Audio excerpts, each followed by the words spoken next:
Well, hello there. It's Julia Gentry. And for any of you who follow me, it's been a minute since I've been on video for many reasons, but mostly because of this little boo right here. Check her out, y'all. She's dressed and beautiful. Introducing Roxy Jubilee. She's 4 weeks old. She had a beautiful little bow on, hair done, she's fed. I, on the other hand, you're not getting me today with my hair done or dressed or fed. But that's why I'm here with you. And today we're going to talk about how to do the hard well. And the reason we're going to talk about how to do the hard well is for a couple of reasons. Number one, I am in the midst of a new hard that I am learning to do well. And I have had a handful of people in the last week approach me with some insane hards and looking for some clarity around how to do it well.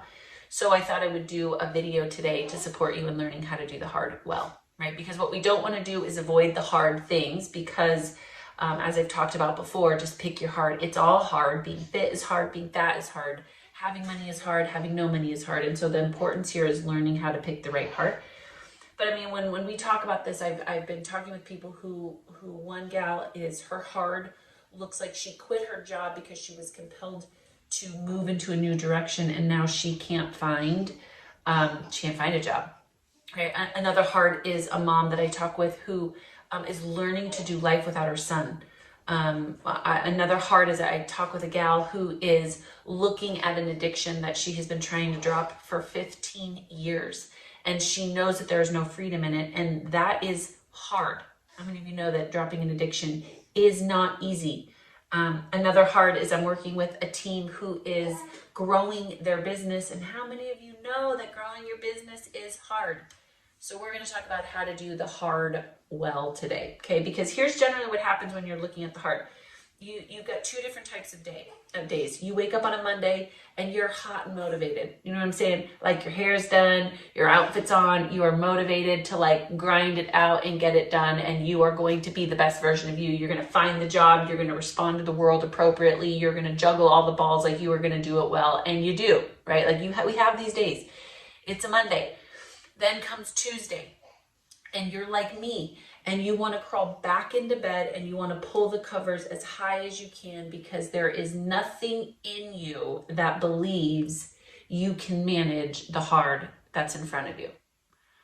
Like in your head, you're saying, who has 5 kids and homeschools and runs a business and loves her husband and wants to do that well? Like this is not normal, right? Or you're that gal who pulls the covers over her head and says, I don't know how to quit this addiction because it's all I know. It's all I've had for the last decade. You pull that cover over your head because you're like, how am I supposed to run a business like this? Because it feels like it's bigger than me. Bingo. How many of you today feel like this is bigger than me? And here's what I want to say to all of us. Bingo. You're exactly where you're supposed to be. When you start to pursue a dream, a purpose, a vision that you have for your life, it's supposed to be bigger than you. And here's why. Generally, when we're doing things that we can just check off the list, right, that are within our control, they're the things that we can manage in our own strength, those are what I call to-do lists. You know what I'm saying?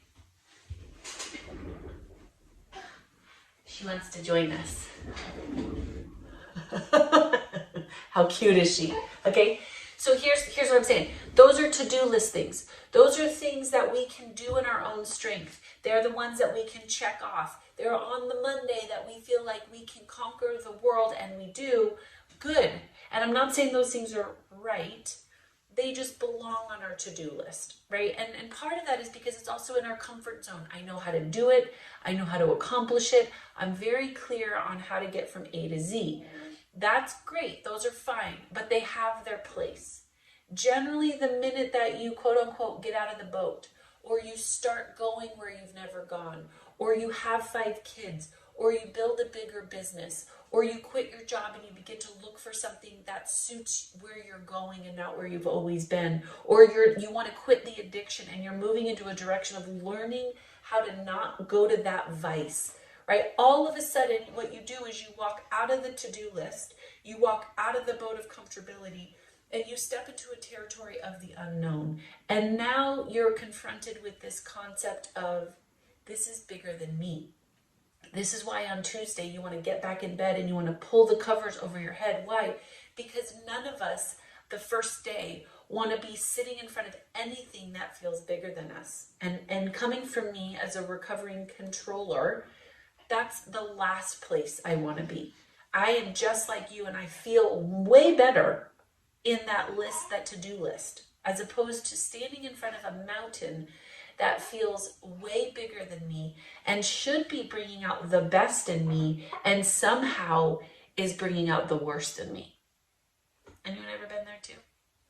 So there's a couple of tools that I feel could really serve you today, but I'm only going to talk about one of them. Both are in my book.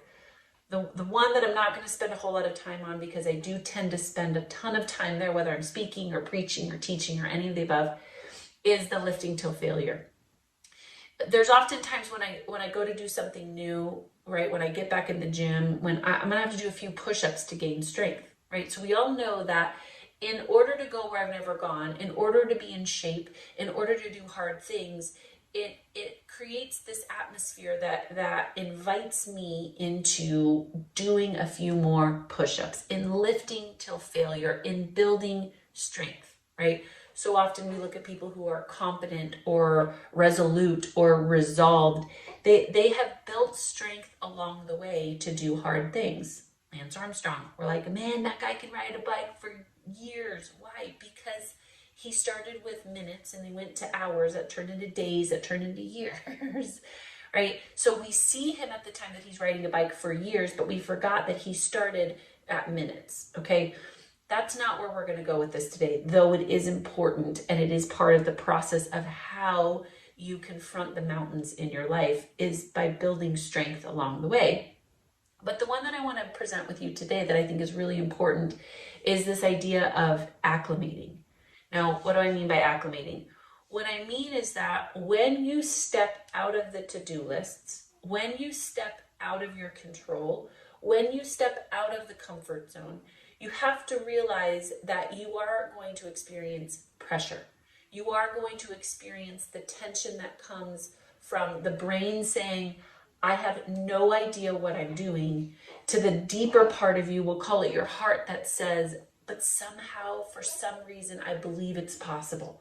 For me, there's something in me that believes I can be a great mom of 5 and run a business with my whole heart. But there's something inside of, my friend who said, I don't have to be bound by this addiction, even though my brain, all it knows is me as an addict, right? And so what we have to understand is that as we start to move in that direction, and as we start to experience a new territory, we're going to call it, we have to learn how to acclimate and give ourselves a little bit of grace to learn something new, to do something we've never done before. Now, the example I want to give you that makes sense when we hear the term acclimate is someone who was climbing Mount Everest, right? Even if I wanted to, I couldn't go from the very bottom of Mount Everest to summit in one swoop. Right now, obviously, we know that it takes these climbers weeks and weeks to get from the bottom, right, of the base camp to the very top of the summit. But what's super interesting about their climb is that along the way, they will actually stop and they will summit at 4 different base camps along the way, right? Why do they do that? Because they have to acclimate, right? They have to actually adjust to a new environment. They have to adjust to a new territory. So basically what we're saying is that their lungs have to grow accustomed to less air, less oxygen, and that takes time, right? It also suggests to us that where I start and where I end is going to require something very different. And so along the way, I'm going to have to learn things and let go of things that may get me to base camp 1, but won't take me to base camp 2. And while I stop at each base camp, I'm actually going to have to climb high and sleep low to adjust to new conditions. Because I'm going to be learning about what life is like outside of an addiction. I'm going to be learning what it's like to make dinner for 5 kids as opposed to 4 kids. I'm going to be learning about a new market or new industry or new clientele as I grow my business. And what that means is that if I push to get to the top of the mountain, doing what I've always done, it's likely that I could get to the top, but my ability to sustain is very low. Why? Because I didn't acclimate along the way. I pushed so hard that the things around me changed, but the person within me never changed, right? It's why we can look at people who win the lottery and we see that they make $1 million or $10 million overnight, and yet in 3 to 5 years they're bankrupt. Why? Because I made a lot of money on the outside, but I didn't actually build up any ability to manage money on the inside, right? My external world changed, but my internal world didn't change at all. Hi. She has something she needs to say. Do you know that I look just like her as a baby? This is my baby. She is a Gentry child. Here we go.